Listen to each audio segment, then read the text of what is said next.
Question number 2 of the model question paper number 7 of APSc main is highlight the challenges faced by international community in trying to restore democracy and stability in Myanmar. Suggest some measures that India can take to help restore democracy in Myanmar. This question will be from GS paper 2. So let's discuss about it. Look at this picture. One side you can see a democracy or democratic representation with hope, and one side you can see military rule. You can see here nope, right? Hope or nope. Then let's discuss about the issues in details. Myanmar, formerly we call it as Burma, military grabs power in a coup, third time in the nation's history since its independence from the British rule in 1948. Military, also known as Junta and Tatmadaw, has alleged that the general elections held in 2020 were full of irregularities and that therefore the results are not valid. This marked the end of Myanmar's short-lived experience with democracy, which began in 2011 and military implemented parliamentary elections and other reforms. So what happened that Myanmar, we know that this is the third time from its independence that military rules being imparted. The military, or you can we generally know it as by Janta rule or Janta and Tamta Dao, they allege that this election held in 2020 were full of irregularities. So the results are not valid, and thereby they occupied it.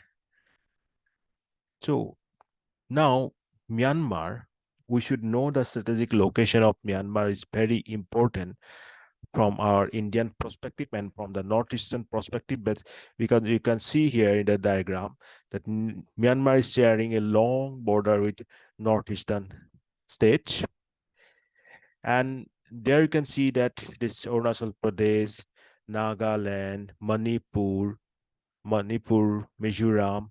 So after that, you can see here India's mainland portion, Calcutta port, there to here. So then you can recall one very important model known as Kaladan multimodal transit transport project, where we have Calcutta port to be connected with Chitwe port of Myanmar for this sea route of 539 kilometer.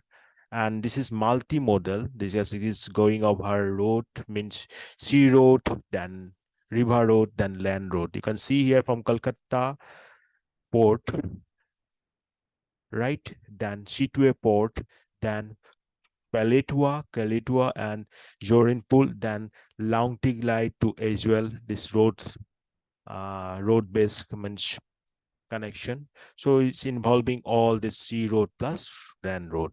So this is a multi-modal project, and that will reduce the journey time taken from this northeastern state to the mainland India, and this will improve the you can say tradings and all of our transportation facilities.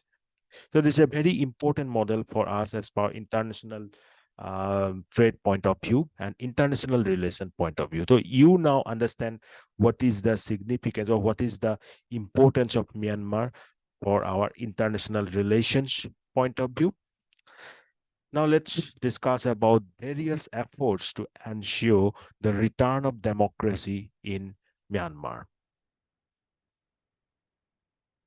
International efforts provide strong incentives and support for critical democracies in the region, like India, Japan, Indonesia, to increase dialogue with an assistance for pro-democracy political parties and non-state ethnic national authorities in Myanmar. So these democratic countries like India, Japan, Indonesia, they are trying their best to bring democracy to Myanmar. because that our strategically important countries, our neighboring countries, should have a very good relation or interrelations among itself. Otherwise, a hostile situation there will impart a negative kind of, you can say, effect in our country also. So we want a good as our stable government in Myanmar. United States should increase high-level diplomatic engagement with ASEAN to enhance the organization's resilience to attempt by China to undermine the role the bloc may play in putting the countries back on a path towards democracy. So US can take should take actually high-level diplomatic engagement with ASEAN bodies. Then, despite the military's best effort to quash it, civil society in Myanmar persists and serves an increasingly important role, providing essential services to vulnerable communities and by organizing anti-co-op activities. So their citizens also in very highly demanding situation, or they are highly demanding the democracy to come back to their country. They don't want this co-op situations. They want democratic government. So they are organizing anti-co-op activities. Then US and other democracies should continue to provide financial and technical support to that civil society and support political dialogue across Myanmar's diverse anti-co-op movement. So through political dialogues means this anti-co-op movement can be supported. This includes dialogues under the People's Representative Committee for Federalism and the National Unity Consultative Council. Where possible, the US should support solidarity and trust building within the anti-co-op movement. So see, we are focusing on anti-co-op movement, but in a democratic way, not in a violent way. Then dialogue should aim to sincerely address past discriminations and abuses, including those by NLD and others who have held positions of power. Now, what approach should India take in this case? India faces the most challenging dilemma on how to respond to this military coup in Myanmar. India supports the process of democratic transition in Myanmar, no doubt. Now, India has expressed the concern of recent developments in Myanmar. Cutting off from the Myanmar military is not a viable option, as India has a significant economic and strategic interest in Myanmar and its neighborhood. India's policy is neighborhood first policy. And one more thing, that if we have a hostile situation with Myanmar, then they will be hostile towards us also, and they will that military coup may indirectly support those insurgency as I mean trust happen inside their country, and that will impart some negative effect in India's northeast region. The dual power centers of the military and the civilian government that existence in Naypyidaw until recently suited India. While India's national interest clearly lies in dealing with whatever is in the power of in Myanmar, India would find it difficult to openly support the junta, given the strong Western and American stance. On the other hand, it can ill afford to offend the junta by actively restoration of democracy there.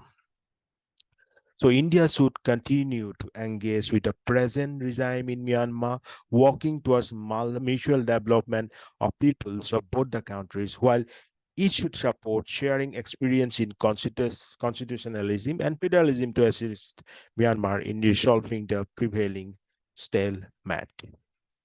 Now, conclusion, we can say that India is left with very few clear policy options, because we have not been left with many options. Either you have to support them, or we have to directly cut out from them.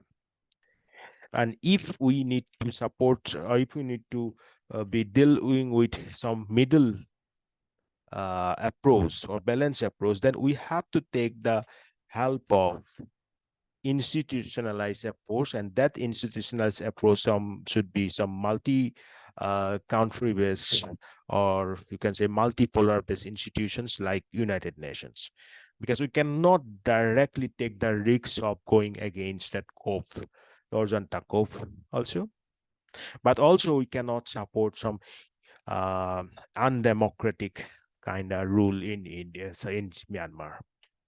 Okay, so India is left with very few clear policy options, yet it must continue to maintain relations with the government in power in Myanmar while discreetly pushing for political reconciliations in the country. In the meantime, the focus must be on improving trade, connectivity, and security links between the two sides. Because after all, our major interest is on the trade and the connectivity that is possible from Myanmar, and security also because of the insurgency problems here. So we must focus on this improving trade, connectivity, and security links issues only. So that's it. That's it for today. Thank you very much. Bye-bye.